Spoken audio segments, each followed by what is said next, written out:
Good morning, Mr. Bland. Your secretary said you wanted to see me. Mrs. Wright, thank you for coming into the office today. I have some terrible news to tell you. You're fired. I'm flabbergasted. When your secretary told me to come to the principal's office, I had no idea. Why, after all these years, am I being fired? As you know, we are facing a serious financial crisis and the school district can no longer afford to pay your high salary. I don't understand. I've worked here for 20 years, always received good reviews, have participated in many school programs, and my students have been very successful.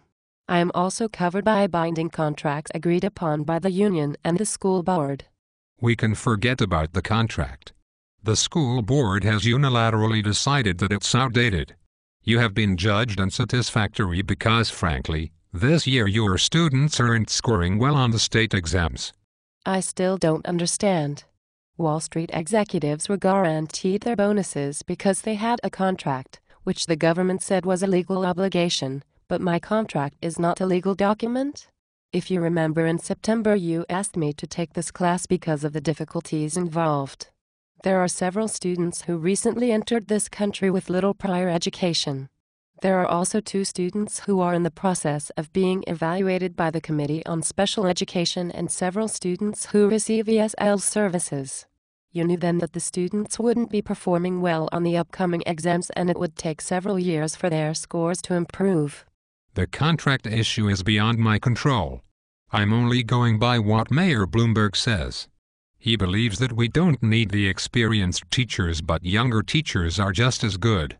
Is that the same Mayor Bloomberg who had the term limit law changed so he could run for mayor again, because he said experience was essential in these times?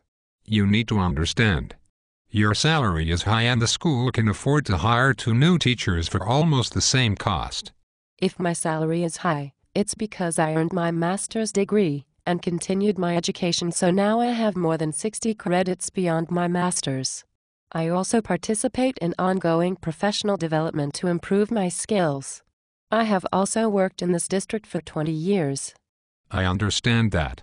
But younger teachers are not as expensive as veteran teachers. Are these the same teachers who need mentors for the first 3 years because of their inexperience? Are these the same new teachers who leave the profession after only 4 years because they can handle the stress? Are these the same teachers who don't receive tenure because they are considered unsatisfactory when they are observed by administration? True. But remember, there are so many new teachers out there looking for jobs that even if we have a low retention rate, we can still find new teachers. And while the school continues with the constant turnover of teachers, what happens to the students?